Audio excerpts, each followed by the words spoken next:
Very deep in a forgotten chamber beneath Kensington Palace, a locked chest once belonging to Princess Diana is found. But it's what lies inside sealed letters, and a recorded message that leaves Prince William stunned and trembling. It began as nothing more than a discreet renovation in one of the most remote and rarely accessed corridors of Kensington Palace. A team of restoration experts, quietly commissioned under the radar, uncovered a hidden panel sealed behind a wall that hadn't been touched in over 2 decades. Behind it, nestled beneath layers of time and dust, was an antique chest. Its wood darkened with age, its brass hinges dulled but intact.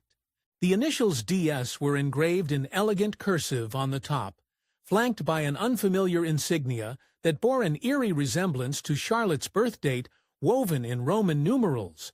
At first, no one dared open it, but whispers travel fast in royal halls, and soon the discovery was brought to the attention of a senior palace historian.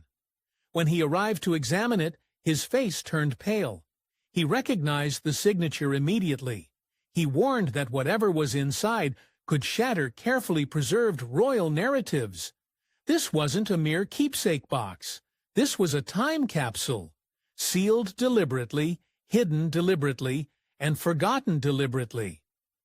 The call to William came late at night. He arrived without fanfare, without security, without Catherine or even Harry, alone. Perhaps he already knew. Perhaps a part of him had always suspected his mother left behind more than memories. As he approached the chest, his breath hitched. The air was heavy with the scent of old paper and varnish, the kind that clings to silence. With trembling hands, he opened it. Inside lay a stack of meticulously preserved handwritten letters, bound with a navy ribbon. A velvet pouch cradled a VHS tape labeled in Diana's unmistakable handwriting, "To my son." And beneath that, an envelope so carefully protected it was almost pristine, sealed with wax, and marked with the words, "For my granddaughter, William didn't move." He couldn't. His eyes brimmed with tears before he even touched the letter. A wave of emotion, grief, shock, anticipation washed over him all at once. He clutched the envelope to his chest, as if bracing for a storm that had been gathering for decades. The silence in the chamber was broken only by the soft click of the VHS player, retrieved in haste by a royal aide. The screen flickered, and then her voice. But as the tape begins to play, Diana's voice fills the room, and what she says next changes everything. William thought he knew about his mother's intentions. Diana's voice, warm yet trembling, pierces through decades of silence, and she speaks directly to a granddaughter she never met. What she reveals is not only heartfelt, but dangerously defiant. The moment her voice echoed from the speaker, William's knees nearly buckled. It wasn't just the familiarity of her tone. It was the weight behind every syllable, as if she knew her words would resurface at a time of reckoning. Diana began not with a greeting, but a quiet warning. She expressed a haunting fear that her legacy would not survive the palace machinery. Not intact, not uncorrupted, her exact words were chilling. "If you're hearing this, something has gone very wrong. I'm afraid my truth may be buried before it can ever bloom." She spoke of dreams, not metaphorical aspirations, but literal visions she claimed plagued her in the final months of her life. Dreams of a little girl with fierce eyes and a gentle heart, a girl misunderstood by many, yet destined to rise from the shadows. Diana didn't know her name then, but she described her as someone who would challenge expectations, bridge broken generations, and carry a piece of her that neither of her sons could. William froze. He didn't need to guess. She was talking about Charlotte. Somehow, impossibly, she had seen her.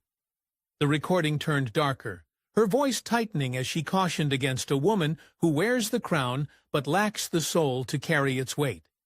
There was no direct mention of Camilla, but the implication was unmissable. Diana called her the force that will reshape what it means to be royal if no one dares to stop her. She feared the bloodline would lose its heart in favor of appearance, that kindness and authenticity would be traded for compliance and silence. The monarchy, she warned, would try to mold her granddaughter into a symbol. But Charlotte, she believed, was meant to be something far more powerful than real. Then came the part William would never forget. With unshakable calm, Diana named Charlotte as the true heir to her personal legacy. Not through formal inheritance, but by spiritual succession. She implored William in the event of her absence to protect this unnamed granddaughter and ensure she received what the crown would never publicly bestow: her truth, her voice, and her most sacred possessions.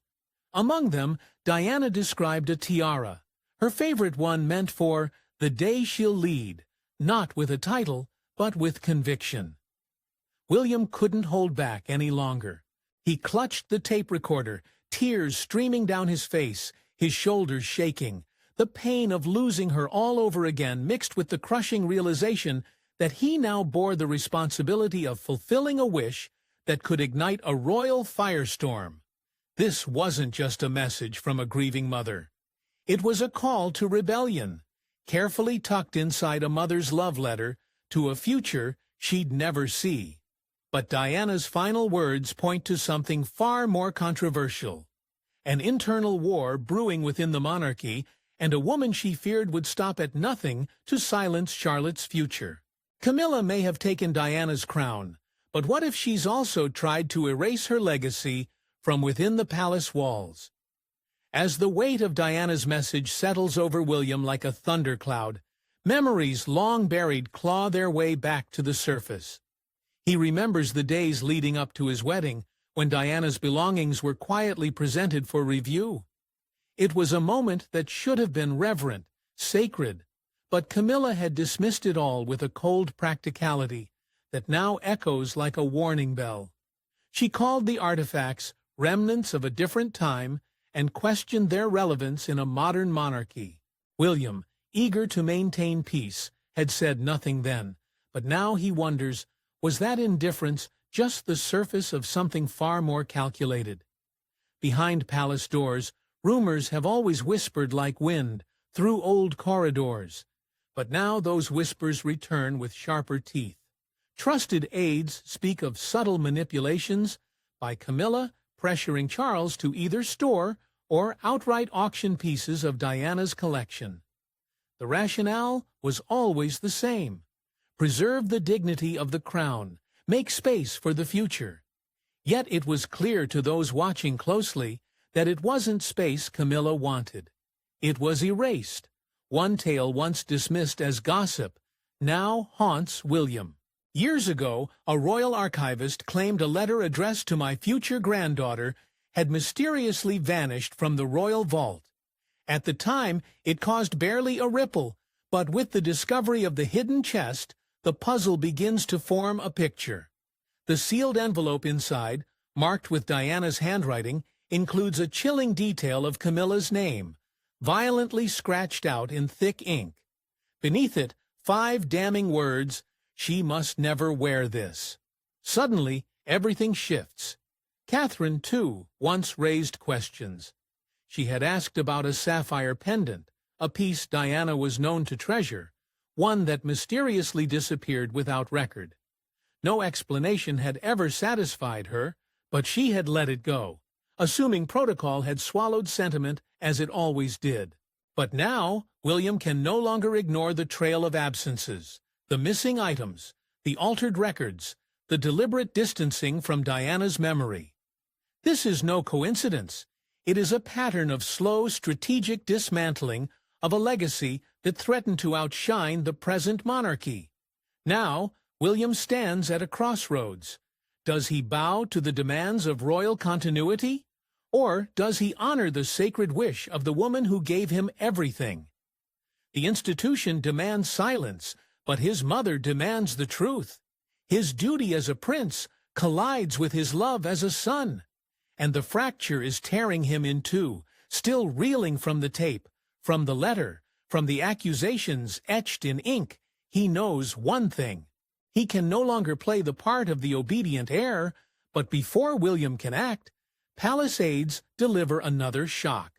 There's a second envelope labeled for Catherine, and it holds a warning that turns her world upside down. Catherine reads Diana's private words with trembling hands, but her admiration soon turns to fear. Was she ever meant to be queen? The envelope, delicate yet heavy with weight, bore her name alone. No royal title, no formal address, just Catherine. And as she opened it, her heart pounded with a dread she couldn't explain. Inside, the letter was written in Diana's unmistakable hand. It began with warmth, almost maternal, as if Diana had been watching her all along. She called Catherine a quiet warrior, a woman of strength veiled in grace, the kind the public would adore, but the palace might underestimate. Diana acknowledged her pain, her silence, and her sacrifices, and praised her for the battles she had fought that no one ever saw. But as Catherine read on, the message shifted. Diana's tone darkened, not with resentment, but urgency. She warned of a time when Catherine would no longer be protected by admiration alone. "You will be tested," Diana wrote, "not by the people, but by the very crown you were asked to serve." The words gripped Catherine's throat. Diana cautioned her to guard her heart, not just for herself, but for her daughter. Charlotte, she wrote, would become a mirror through which the monarchy might try to rewrite its past and sculpt its future. "They will try to make her a symbol," she warned, "but you must make sure she stays a soul." The letter was more than a message. It was a prophecy, a web of veiled truths laced between loving advice. Catherine paused on a line that chilled her. "Look to the ones wearing crowns they never earned." Her eyes darted instinctively to Camilla's portrait across the room. Diana had never needed to say her name. The implication was enough. Emotions surged within her. Fear, confusion, rage, but also a deep sense of clarity. This was no longer about loyalty to a family. It was about protecting the innocence of a child who was unknowingly standing at the center of a legacy war. Catherine wiped her tears and found resolve in Diana's final words. "You are stronger than you know, and she will be too because of you." That night, Catherine sat beside William and read the letter aloud. Each line carved itself into their hearts. There was no longer room for hesitation. Diana's vision had become their mission. Together, they made a pact, a silent vow to defend Charlotte's destiny, to preserve Diana's memory, and to challenge the throne itself if it ever dared to rewrite their truth. The next morning, Charlotte innocently wanders into the room, asking why everyone looks so sad, and unknowingly triggers the next royal explosion. A tiara once worn by Diana resurfaces, but when Charlotte wears it during a private family gathering, Camilla's reaction is nothing short of explosive. The tiara had remained untouched for decades, buried beneath velvet, protected in silence. Catherine had hesitated to open the final compartment of the chest, knowing that whatever was inside held more than jewels, it held defiance. Nestled within, the sapphire-studded crown sparkled like a challenge aimed directly at the throne. It wasn't just a piece of royal jewelry, it was a legacy, a symbol of everything Diana had stood for and everything the monarchy had tried to bury. Quietly, deliberately, Catherine brought it home. That evening, as the family gathered for a subdued dinner behind closed palace doors, the atmosphere was meant to be calm. No photographers, no formal announcements, just the core of the family. Charlotte, innocent yet radiant, spotted the tiara laid carefully on her mother's dresser, and asked the simplest question of all, "Is this from Granny Diana?" Catherine nodded and placed it gently upon her daughter's head, brushing back a curl. It was meant to be a private moment, but the gesture became something far more powerful. As Charlotte entered the room wearing the crown, time seemed to pause. Conversations stopped. Heads turned. William's breath caught in his chest. And then Camilla walked in. Her smile vanished the moment her eyes fell on the tiara. She froze, her posture stiffening as though struck by something invisible yet lethal. The room plunged into silence so heavy it nearly cracked the walls. Camilla's voice sliced through the tension like glass. She accused Catherine of orchestrating a spectacle, of using Charlotte to make a statement, of resurrecting the past to undermine the present. Her words weren't just bitter, they were venomous.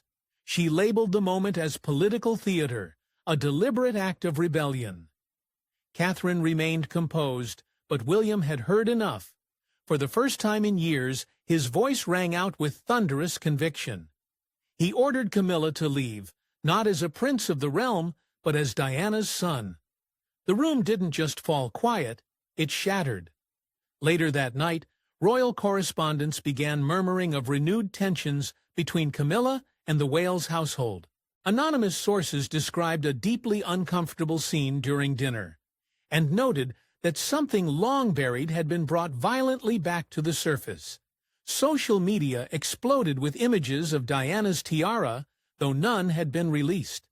The idea alone was enough to ignite comparisons, conspiracy theories, and quiet support from the public. The world had been reminded of a legacy the palace wished forgotten.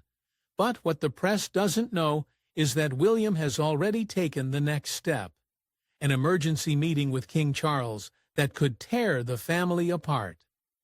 William storms into a private meeting with King Charles and makes an impossible demand to fulfill Diana's final wish, or watch the monarchy crumble from within. There were no formalities, no royal etiquette, no prepared notes. William walked into the drawing room like a storm breaking through stained glass. He didn't ask for permission. He didn't wait to be seated. He simply dropped Diana's letter and the tape recorder onto the polished table between them and said, "You need to hear her right now." Charles glanced down at the items but didn't reach for them. His silence was heavily calculated, even, but William didn't flinch. He stood there, face pale but burning, with a fury that had been held in place for far too long. He began not with accusations, but with pain. He spoke as a son who had watched his mother be humiliated, stripped of dignity, and then immortalized as a threat to the very institution she once served. A son who buried her too soon, and was then expected to smile for the cameras, wave for the nation, and never speak her name in defiance. And now, he told his father, her voice had returned not from memory, but from truth. From beyond the grave she had spoken directly to her granddaughter, and her final wish was not a royal request. It was a warning, a plea, a prophecy. Charles remained still, his hands clenched, his jaw locked, but William pushed forward. He demanded that the monarchy formally recognize Charlotte as the keeper of Diana's personal legacy, that the letters, the tiara, the pendant, everything his mother had protected, be passed down publicly and permanently. He warned that to deny this now would not only betray Diana again, it would fracture what little trust the public still had in the House of Windsor. "This is bigger than protocol," William said. "This is justice. It's time we stop pretending that Camilla's version of this family is the one the people want." The word Camilla cracked the room. Charles' eyes flared, but he still didn't speak. William pressed harder. "You've let her rewrite history, and I stayed silent for the sake of peace. But this is where it ends. Either you honor what Mum asked, or I will, and I won't do it quietly." For the first time, the air wasn't pleading, he was warned. Charles inhaled, then spoke 5 words that landed like a blade. That crown was never hers. The silence that followed was deafening. William's chest heaved. His father didn't budge. The rift between them, decades old, had just split open again, wider than ever. But even as William prepared to walk away, a new presence entered the room. One neither man had expected, one whose voice would tilt the balance in a direction no one could have foreseen. But just when it seems Charles will reject his son's plea, an unlikely figure steps in, and her words will change the course of royal history. Anne, long considered the monarchy's stoic pillar, steps forward with a secret she's guarded since Diana's death. A truth that vindicates William and Charlotte. The tension that lingered in the air after William's confrontation with Charles was still raw when a quiet knock came at the Waleses' private door. It wasn't a royal aide, it wasn't the press, it was Anne, and she didn't come with protocol or palace instructions. She came with something far heavier. In her hands, she carried a leather-bound journal that looked aged and worn, but within its pages was something no title or throne could overwrite. As she sat across from William and Catherine, her tone was deliberate, stripped of ceremony. This wasn't Princess Anne the Royal. This was Anne, the sister who had watched history twist Diana's truth, and had held back a tidal wave for far too long. Anne admitted something few had ever heard her say aloud. Diana had trusted her more than most ever knew. And before her passing, Diana had sent her a journal, not for safekeeping in a vault, not for public release, but as a record of her thoughts, her fears, her dreams. And within those pages, a revelation that shattered what they thought they knew. Diana had written clearly, without hesitation, that she believed the monarchy was starving for empathy and that the future wouldn't be saved by tradition. It would be saved by transformation. She envisioned a legacy not through sons or heirs, but through a granddaughter, one who would carry her fire, her softness, her courage. And she named that hope Charlotte. Anne's voice cracked for the first time as she spoke about the battles she had silently endured. She admitted to confronting Camilla privately years ago, arguing over Diana's legacy, over the quiet disappearance of her possessions, over the way her memory was being diluted. But Anne, ever loyal to the structure she was born into, had swallowed her truth in the name of unity. Now she realized that silence had only allowed the erosion to deepen. She slid the journal across the table, her eyes locked with Catherine's. At that moment, the titles disappeared. They were just three people bound by one woman's words. Anne declared, without wavering, that Charlotte must receive what Diana intended. The jewels, yes, but also the story, the purpose, the unspoken responsibility of protecting a legacy, forged not in palaces, but in pain. For William, it was a turning point. He was no longer a lone soldier in this battle. With Anne's blessing, the scales began to tip. It was no longer just Diana's son and her granddaughter rising. It was her own sister, standing beside them, bearing witness. As the monarchy braces for backlash, William takes one final irreversible step, publicly honoring Diana's final wish in front of the world. During a global royal event, Charlotte appears wearing Diana's forbidden tiara, standing center stage beside her father. The crowd erupts. The monarchy will never be the same. The world had gathered for the Platinum Jubilee expecting pomp and tradition. But what they witnessed instead was a reckoning wrapped in elegance. Amid fanfare and ceremony, the royal balcony moment, the most symbolic of all, became the stage for a quiet rebellion. As the doors opened and the royal family stepped into the blinding sunlight, murmurs turned into gasps. Charlotte, hand in hand with William, emerged not just as a royal child, but as the living echo of a legacy long buried. Upon her head sat the sapphire tiara, Diana's tiara, the very piece once deemed too dangerous to be seen again. No announcement had been made, no statement prepared. But in that single moment, everything changed. The crowd didn't hesitate. Applause erupted, not for the pageantry, but for the memory they saw resurrected in a young girl's eyes.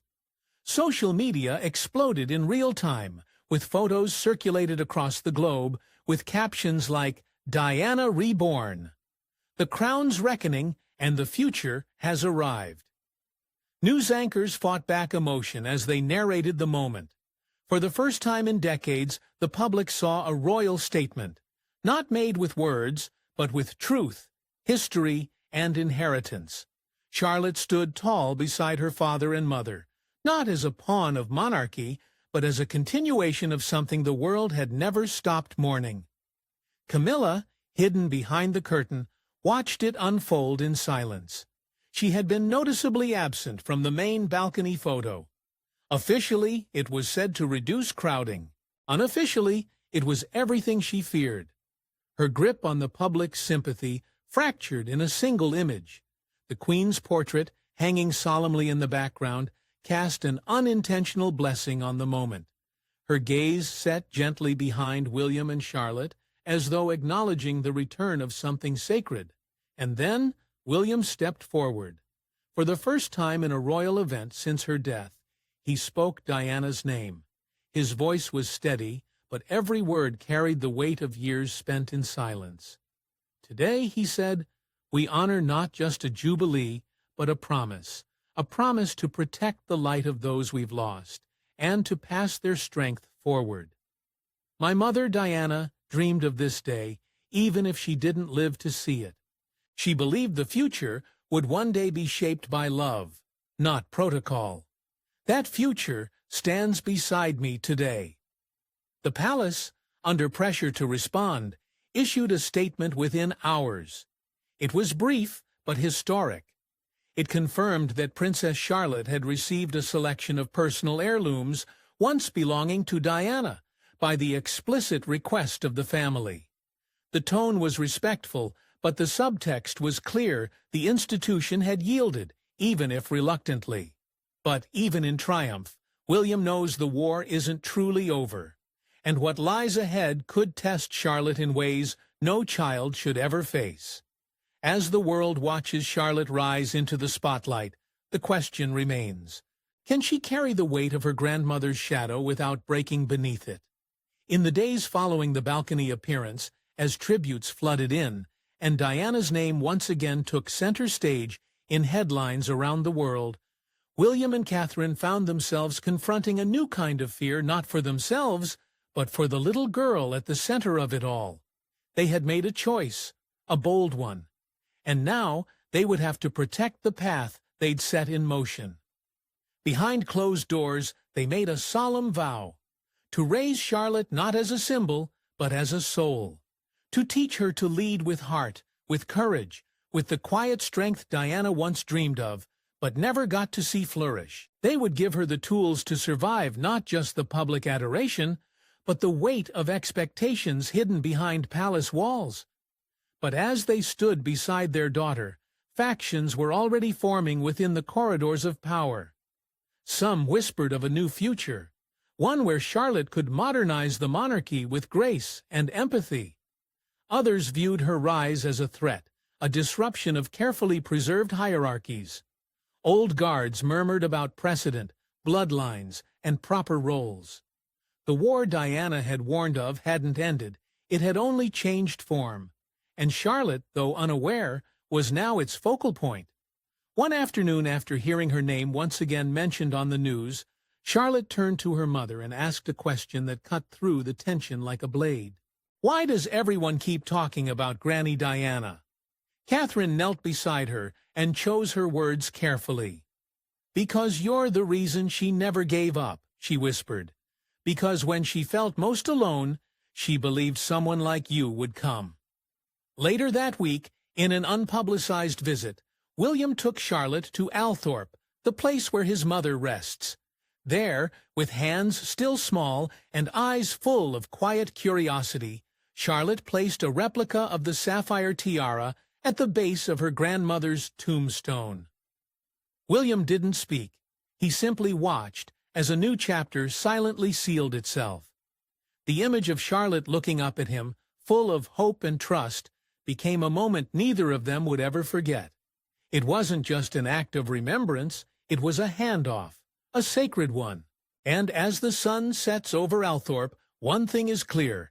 Diana's voice may have been silenced, but her wish echoes louder than ever through the girl who now carries her name, her crown, and her legacy.